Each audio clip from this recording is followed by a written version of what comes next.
Hi, welcome back to my channel. My name is Jess Hover. It's so good to have you here. If you're new, welcome. I make content for growing families and I just got out of the ER.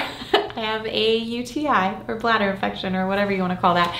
So last night was rough and this morning I was at the hospital, but here I am now to be able to talk to you guys about leaving your baby or small child or child in general with a caretaker. So maybe you are gonna have a babysitter or you're gonna put your kid in daycare. Maybe you're gonna have a nanny finally and you haven't had one, or you're jumping back into having someone else care for your kid after COVID has maybe kept them home with you. I don't know your specific situation.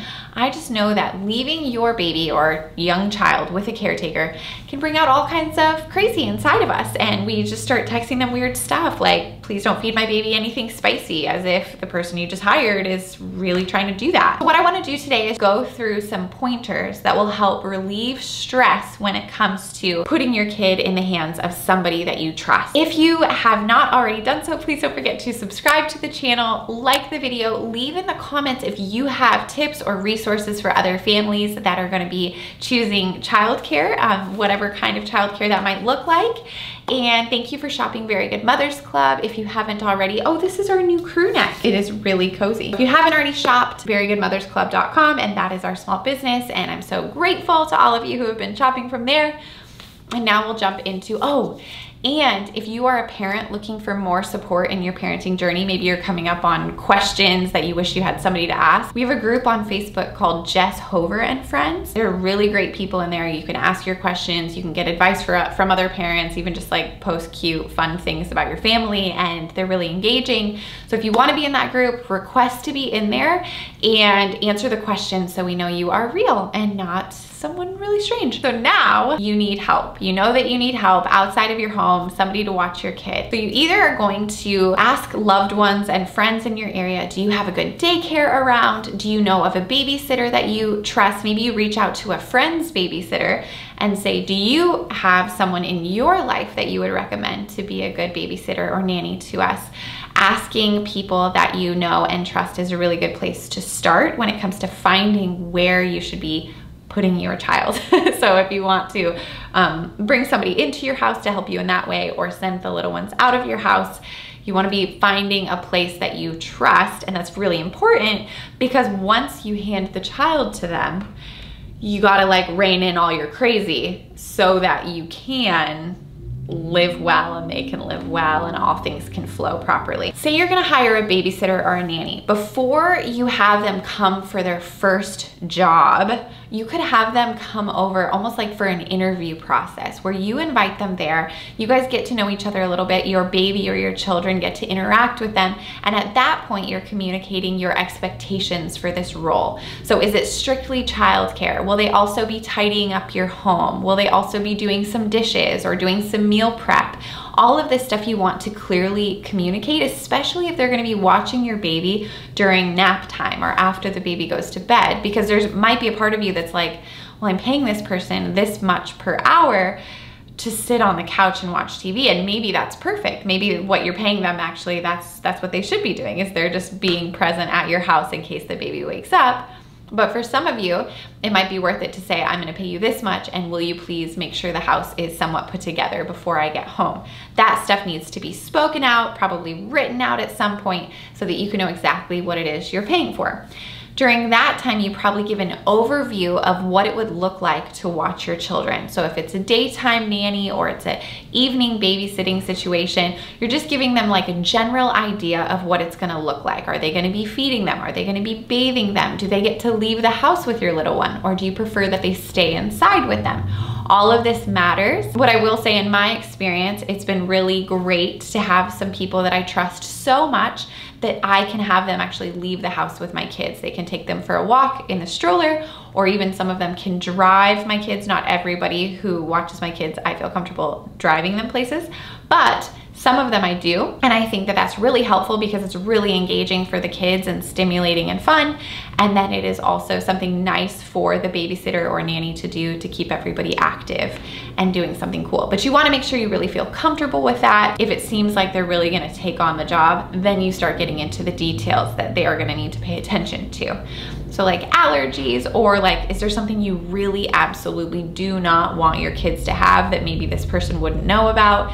For example, my friend nannied for a family recently and offered the toddler some French fries, not knowing that the family like definitely doesn't do French fries. So that was an important detail that should be communicated, because maybe the person wouldn't guess that. Ideally, you are hiring someone who is like one step ahead of you. They understand that if they're taking your child to the park midday, the child might need sunscreen or a hat or water to drink. That's ideal. But what you can do to help in the process is when your caretaker comes to the house, you could have a bag ready for them. And in that bag, it has whatever your child needs. So it could be sunscreen, could be a hat, could be water, or milk or snacks, whatever it is, depending on the age of your child. You have that all set up the first time in a bag. Now, by doing that, your kid and the caretaker are prepared, but also now your caretaker understands what the child needs whenever they do whatever it is that they're gonna do. There are apps that can help you with nap time. This is something that was new for me, but if you have a baby that needs a nap, but you know that maybe like every single day the baby doesn't nap at exactly the same time, there's an app called the Huckleberry app. I believe you have to pay for it if you want the feature where it shows like the estimated next nap time. I think that app is awesome. They're not sponsoring this video. They don't even know I exist. But I had a person who watched my third baby, Jules, and both the nanny babysitter friend and I had the app on our phones. So that way we could both be tracking when Jules was gonna need her nap. So all you do is put in like the baby woke up at this time, and then it will tell you the estimated time when the baby should go to sleep. So say you're gonna put your child in a daycare, some questions you're gonna wanna ask: how do they handle it if your baby is crying? What do they do for naps? What do they do for feedings? You also wanna know like how many adults are there per kid? Does that make sense? How many kids per adult? Yeah, so like, is it one adult with like 6 babies? That's a lot of babies. But maybe it's less than that. Maybe there's more adults and less kids. I don't know. You want to find those things out so you can understand what is the actual day-to-day dynamic in this place. I want to tell you, kids are incredibly resilient, dynamic, adaptable. My sister put her baby in this daycare and she was so nervous because for like a week, it seemed like he was not napping. He just wouldn't. The nap environment at this place was really different than his nap environment at home. So naturally he would get into his crib at the daycare and just sort of like freak out and cry and not sleep. But what my sister needed to remind herself of as she was going a little bit crazy herself and being like, what do we do? My baby needs to sleep. Is this ever gonna work? She needed to remind herself that it is in the best interest of the daycare and the people working there that this baby sleeps. And so everybody there is gonna work towards seeing the baby sleep regularly and as long as the baby needs. So what ended up happening after a week was the baby adapted to the new place and now is taking amazing naps at the daycare center. But it was stressful for my sister, and she was calling them like, is there something we should do? Should we change it? Should he not go anymore? Did I make a mistake? Because she was starting work and she was feeling pretty overwhelmed by the whole thing. But then now he's good and he seems to like going and he's very well cared for. So the person comes to your house and they're gonna be watching your children. What you wanna do is go over everything they need to know with them. So verbally communicate what exactly needs to happen between the time that you leave and the time the people get back. You're the people. Between what exactly needs to take place between the time you leave and the time you get back. I would say communicate that and then also have it written down somewhere, whether it's through a text or like literally on paper right there in front of them, so that once you leave, they can just refresh their memory and they don't need to ask you. When it comes to leaving the house, if the child is still awake, I would say don't rush it and don't sneak out. The sneaking out thing, I think is just generally not a good idea for the kid. Maybe it feels fine because like there's no crying as you're leaving, but then eventually there's a very real sense of loss when the child realizes that you're not there, and that can be confusing. So my family used to live in Spain with my daughter who was, we lived there from when she was 1 to when she was 3.5. And when we put her in a daycare there, their system for all kids that come in was that a family member of the child, whether it's the mom or any other family member, they actually recommend that it's not the mom. They said that it was the hardest if it was the mom. but we did it with me anyway.